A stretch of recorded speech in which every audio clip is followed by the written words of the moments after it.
नमस्कार दोस्तों, स्वागत है आप सभी का एक बार फिर हमारे YouTube चैनल जिसका नाम है MPCS। दोस्तों, आज जिस टॉपिक के बारे में हम डिस्कस करने जा रहे हैं उसके विषय में जनसत्ता अखबार में पिछले 2 दिन लगातार आर्टिकल आया है। ये 12 जून 2024 का आर्टिकल है, आप देख सकते हैं।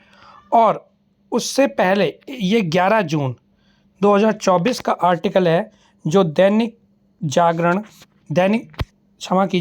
जनसत्ता अखबार के संपादकीय लेख में प्रकाशित किए गए हैं। दोनों ही लेखों में जो लेखक हैं उन्होंने जो हीट वेव है, जो लू है, वैश्विक तापन है और प्राकृतिक असंतुलन है, उसके विषय में एक अपने विचार प्रस्तुत किए हैं। दोनों ही अगर आर्टिकल्स का हम समग्रता से अध्ययन करें तो इस पर जो हमारी समझ है ग्लोबल वार्मिंग को लेकर, है ना, और ये लू या हीट वेव को लेकर इसके विषय में और अधिक विस्तृत हो सकती है, जिससे एग्ज़ाम टाइम में हमें इतने जनरलाइज टॉपिक को लेकर भी वहाँ पर सोचना नहीं पड़ेगा और एक एवरेज से हम अच्छा क्वेश्चन का आंसर एग्ज़ाम हॉल में लिख पाएंगे। तो दोस्तों, अपनी परिपाटी के अनुसार हमने इन दोनों आर्टिकल से एग्ज़ाम पॉइंट ऑफ व्यू से बिंदुओं को निकाल लिया है। दोस्तों, इससे पहले हम अपने डिस्कशन की शुरुआत करें, आप लोगों से रिक्वेस्ट है कि अगर आप हमारे चैनल पर नए हैं और आपको अगर हमारा डिस्कशन पसंद आ रहा है तो हमारे चैनल को सब्सक्राइब करें और अपने दोस्तों के साथ शेयर अवश्य करें, ताकि इसी तरह का कंटेंट हम आपके सामने लेकर आते रहें। तो चलिए दोस्तों, बिना देरी किए हुए अपने डिस्कशन की शुरुआत करते हैं। देखिए, राइटर सबसे पहले ये कह रहे हैं कि जो मानव सभ्यता है, मानव सभ्यता में वर्तमान में भौतिक और तकनीकी प्रगति काफ़ी एक बड़े स्तर पर देखने को मिली है, जिसने जीवन को आसान बना दिया है। अब इस तकनीकी को विकसित करने की राह में और इसका प्रयोग करने के क्रम में बहुत बड़ी आपसी प्रतिस्पर्धा देखी गई है, जिससे प्राकृतिक असंतुलन उत्पन्न हो रहा है और मानव जीवन खतरे में आ रहा है। कैसे खतरे में आ रहा है? क्योंकि इस भौतिक और तकनीकी प्रगति के कारण ही कुछ ऐसी गतिविधियां हैं जिनके कारण हमारा पर्यावरण विषैला, दूषित और असंतुलित होता जा रहा है। और इसका सबसे बड़ा कारण क्या है? अनियोजित विकास गतिविधियां।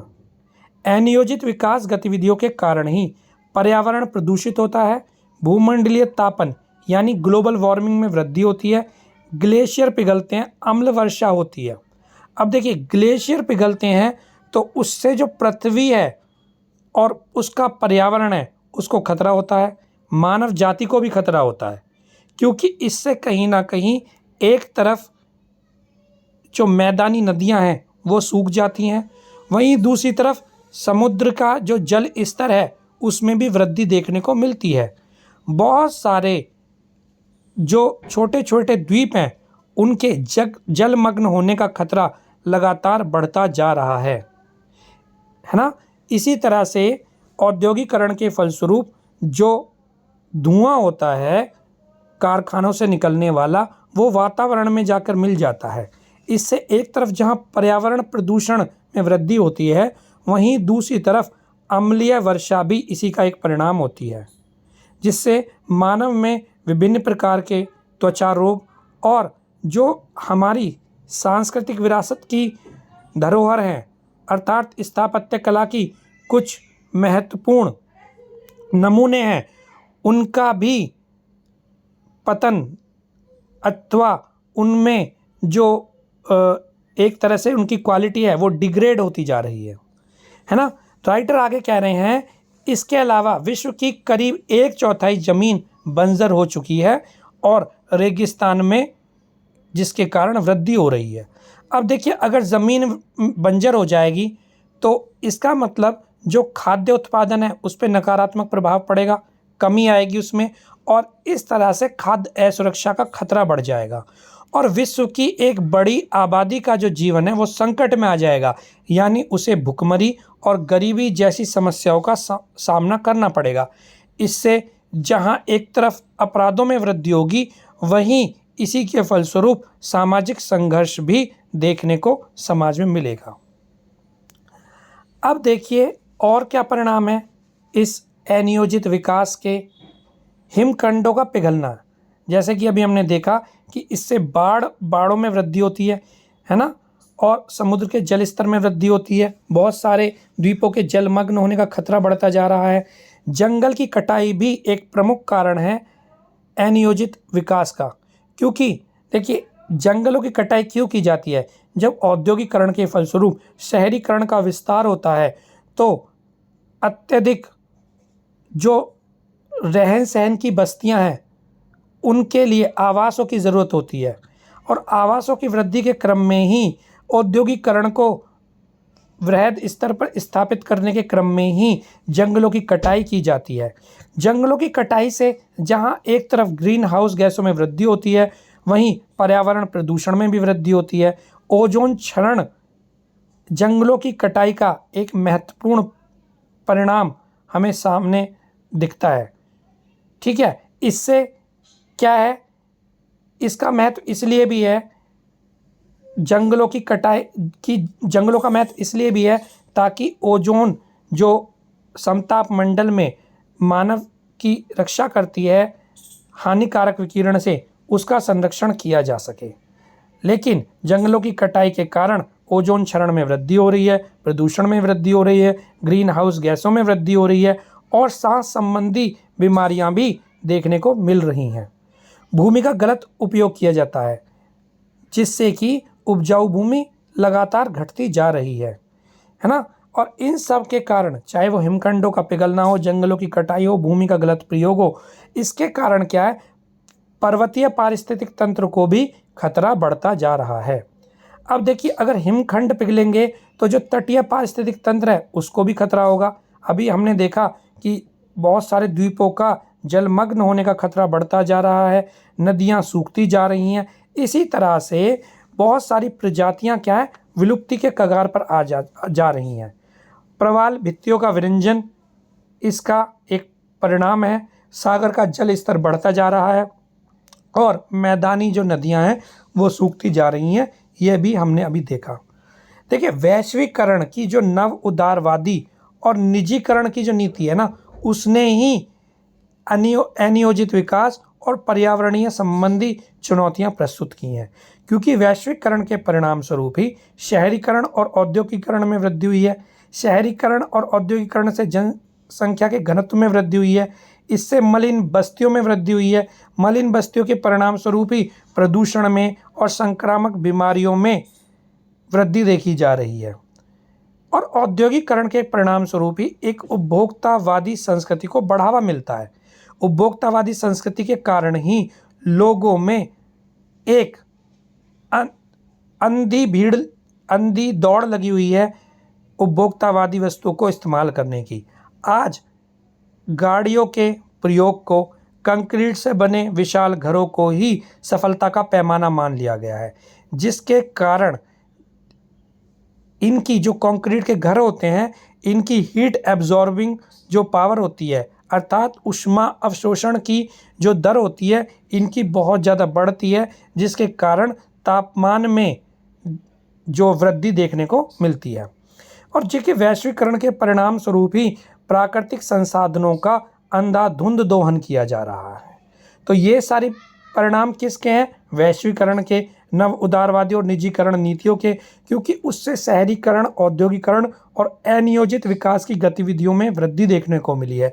और अनियोजित विकास के परिणाम स्वरूप ही क्या क्या समस्याएं हमारे सामने आ रही हैं वो भी हमने देखा। राइटर ये कह रहे हैं, देखिए वैश्वीकरण, उदारीकरण या निजीकरण, इन्होंने क्या किया है कि विषमता की खाई में वृद्धि करी है। क्योंकि ऑक्सफैम की एक रिपोर्ट के अनुसार दुनिया में जो सबसे अमीर और सबसे गरीब व्यक्ति हैं ना, उनकी आय में 250% का विशाल अंतर है। अगर मान लीजिए इस तरह की आर्थिक असमानता समाज में व्याप्त होगी तो उससे भी कहीं ना कहीं सामाजिक संघर्ष में वृद्धि होगी। इसी तरह से विकसित देशों के मात्र 23% लोगों के पास विश्व की आय का 85% हिस्सा है। तो देखिए कितनी बड़ी असमानता यहाँ पर समाज के विभिन्न वर्गों के बीच में देखने को मिलती है। देखिए भूमंडलीय तापन की और कार्बन उत्सर्जन की अगर हम बात करें तो इन पर नियंत्रण के लिए संयुक्त राष्ट्र पर्यावरण कार्यक्रम यानी UNEP United Nation Environment Programme और कॉन्फ्रेंस ऑफ पार्टीज जैसी जो मीटिंग्स हैं, जो सम्मेलन हैं, जो कॉन्फ्रेंस हैं वो आयोजित की जाती हैं, लेकिन इनके जो परिणाम हैं वो अपेक्षानुरूप नहीं रहे हैं, क्योंकि बहुत बड़े वादों के उपरांत भी इस क्षेत्र में अपेक्षानुरूप प्रयास नहीं किया जा रहा है। इसके लिए सबसे ज़्यादा जो उत्तरदायी लोग हैं वो विकसित और यूरोपीय देश हैं, क्योंकि देखिए स्वयं की औद्योगिक गतिविधियों को चालू रखने के लिए वो अपने कार्बन उत्सर्जन में कटौती को तैयार नहीं है, परंतु विकासशील और विकसित देशों को भूमंडलीय तापन का भय दिखाकर उनके उद्योगों और विकास कार्यक्रमों पे अंकुश लगाने का जो एक तरह से उनकी कोशिश है वो देखी जाती है। अब बात कर लेते हैं कुछ आंकड़ों की। देखिए इस तरह के आंकड़ों को अगर अपने आप एग्ज़ाम में अपने आंसर में अगर मेंशन करते हैं, उल्लेखित करते हैं, तो कहीं ना कहीं आपके उत्तर का भार बढ़ जाता है, जिसकी परिणति आपके बढ़े हुए अंकों में आपको दिख सकती है। तो बात करते हैं राष्ट्रीय आपदा प्रबंधन प्राधिकरण के अनुसार। राष्ट्रीय आपदा प्रबंधन प्राधिकरण के अनुसार भारत में 1991 से लेके 2018 के बीच लू लगने के कारण 24,000 से ज़्यादा मौत हुई हैं। ठीक है, तो देखिए लू जो हैं वो ऐसा नहीं है कि इग्नोर किया जा सके, ये एक तरह से जानलेवा समस्या है जो किसका परिणाम है, वैश्विक तापन का, कंक्रीट अवसंरचना निर्माण का और वनों की कटाई का। अगर बात की जाए राष्ट्रीय एकीकृत रोग निगरानी कार्यक्रम की, तो उसके अनुसार बाढ़ के बाद दूसरी सबसे अधिक घातक आपदा कौन सी है, लू है। IIT खड़गपुर के द्वारा एक अध्ययन किया गया जिसके अनुसार तापमान में जो वृद्धि है ना, जो या लू जो चलती हैं उसका मानव स्वास्थ्य पर व्यापक असर पड़ता है और इसके परिणाम स्वरूप मनुष्यों में मस्तिष्क आघात, हृदयाघात, नसों में खून का थक्का जमना, स्थायी विकलांगता और मृत्यु दर में वृद्धि, इस तरह की समस्याएं देखने को मिलती हैं। देखिए अगर अत्यधिक तापमान है, अगर वैश्विक तापन के कारण पृथ्वी का तापमान बढ़ रहा है तो उसका प्रभाव क्या क्या हो सकता है। सार्वजनिक और निजी क्षेत्रों में जो प्राथमिक तथा माध्यमिक स्तर की स्वास्थ्य प्रणाली है उस पर अतिरिक्त भार आ जाएगा, क्योंकि देखिए जो स्वास्थ्य प्रणाली है वो विभिन्न रोगों के इलाज के लिए है, लेकिन जैसा कि हमने देखा कि जो लू है उसके कारण बहुत सारी स्वास्थ्य संबंधी समस्याएं देखने को मिलती हैं और उसी के कारण स्वास्थ्य प्रणाली पर एक अतिरिक्त भार आ जाता है। इससे श्रमिकों की उत्पादकता पर भी नकारात्मक प्रभाव पड़ता है, क्योंकि गर्मी में कार्य करना सभी के लिए देखिए मुनासिब नहीं है, ना ही संभव है। लोग थकते भी ज़्यादा हैं, डिहाइड्रेशन जैसी समस्या होती है, तो श्रमिकों की अथवा कृषकों की उत्पादकता पर नकारात्मक प्रभाव पड़ता है।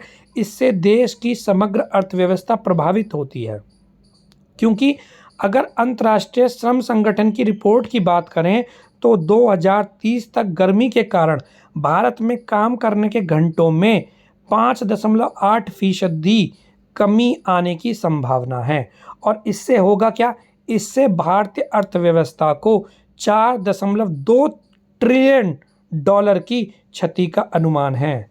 देखिए एक तरफ हमारा लक्ष्य है कि हम 5 ट्रिलियन डॉलर की अर्थव्यवस्था बने, लेकिन दूसरी तरफ आप देखिए जो वैश्विक तापन है जिसके कारण श्रमिकों की और कृषकों की उत्पादकता में कमी आ रही है, उसके कारण ही 2030 तक भारतीय अर्थव्यवस्था को 4.2 ट्रिलियन डॉलर की क्षति का अनुमान है।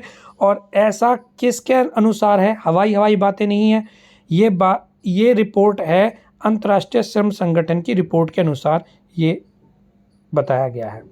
अगर देखिए हम फिर से उन कारणों की पड़ताल करें जो वैश्विक तापन या लू के लिए उत्तरदायी हैं? तो इसमें सर्वप्रमुख कारण है वनों की कटाई। वनों की कटाई के कारण क्या है, ग्रीन हाउस गैसों में वृद्धि होती है और जो वन जो होते हैं उनमें कमी के कारण जो पृथ्वी का टेम्परेचर है उसमें भी कहीं ना कहीं वृद्धि देखने को मिलती है। दूसरा कारण है कंक्रीट आधारित निर्माण संरचनाओं में वृद्धि। देखिए कंक्रीट क्या करती है, ऊष्मा का अच्छा अवशोषक होती है। अगर वो ऊष्मा को अच्छी तरह से अवशोषित कर लेती है तो इससे भी कहीं ना कहीं आसपास के तापमान में वृद्धि देखने को मिलती है। यही कारण है, मतलब और भी कारण है जैसे कि जीवाश्म ईंधनों का प्रयोग, लेकिन ये भी एक कारण है कि शहरों में जो तापमान है वो गांव के औसत तापमान से ज़्यादा होता है। और क्या कारण है, देखिए शहरीकरण, औद्योगिकरण, क्योंकि शहरीकरण में जैसे हमने देखा कंक्रीट आधारित निर्माण संरचनाएं होती हैं, जीवाश्म ईंधन चालित वाहनों का उपयोग किया जाता है, औद्योगिकरण के फलस्वरूप कारखानों का उपयोग किया जाता है जिसमें जीवाश्म ईंधनों का प्रयोग होता है। तो उससे क्या है, उससे भी कहीं ना कहीं वैश्विक तापमान में वृद्धि देखने को मिलती है और जलवायु संकट भी एक प्रमुख कारण है वैश्विक तापमान का। अब वैश्विक तापमान की अगर बात करें तो देखिए कुछ सैटेलाइट के उदाहरण यहाँ राइटर ने मेंशन किए हैं। कॉपरनिकस सेंटिनल-3, इनसैट 3D और नासा के एक उपग्रह के द्वारा ली गई तस्वीरों से एक खुलासा हुआ है कि जो पृथ्वी की सतह का तापमान है जिसे LST यानी लैंड सरफेस टेम्परेचर कहते हैं, वो कहीं कहीं 60 डिग्री से भी ज़्यादा हो गया है।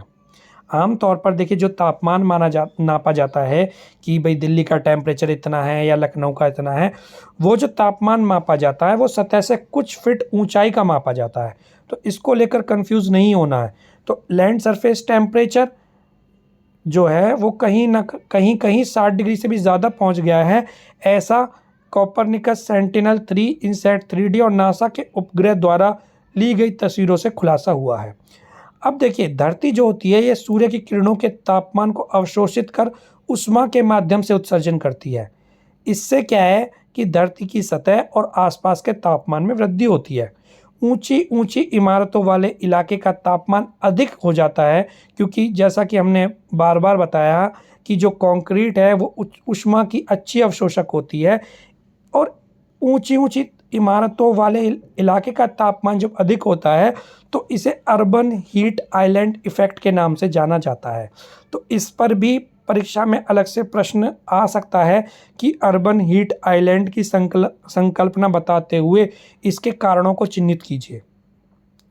अब देखिए राइटर कह रहे हैं कि आगे की राह क्या हो सकती है।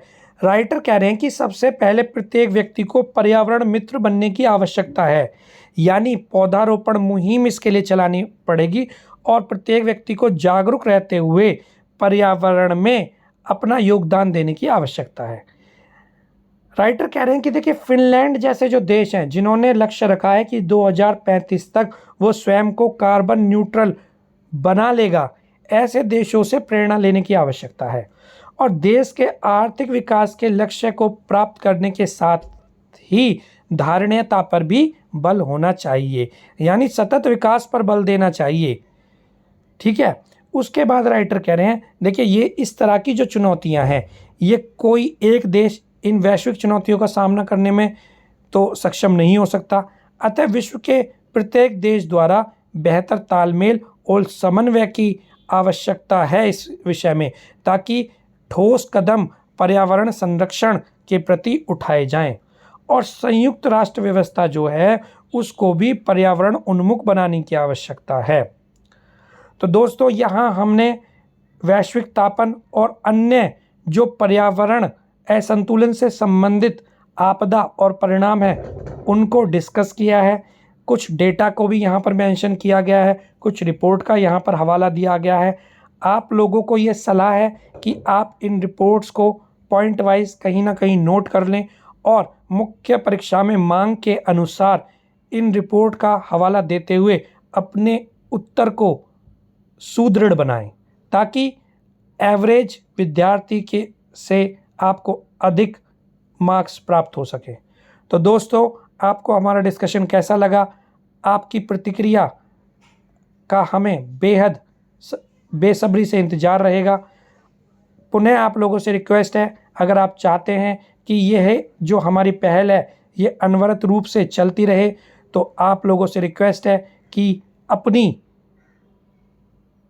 जो प्रतिक्रिया है वो हमें अवश्य भेजें और हमारे चैनल को सब्सक्राइब करने के साथ साथ शेयर भी करें और बेल आइकन दबाएं, ताकि जैसे ही चैनल पर कोई नई वीडियो अपलोड हो उसका नोटिफिकेशन आपको तुरंत मिल जाए।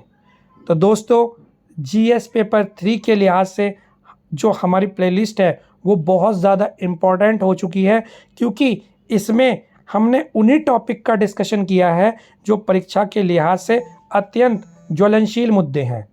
तो आशा करते हैं कि आपको हमारा डिस्कशन पसंद आया होगा। जल्द ही एग्ज़ाम पॉइंट ऑफ व्यू से एक नए ज्वलंत मुद्दे को लेकर आपसे मुलाकात होगी। तब तक पढ़ते रहिए, अपने सपनों की तरफ बढ़ते रहिए। जय हिंद।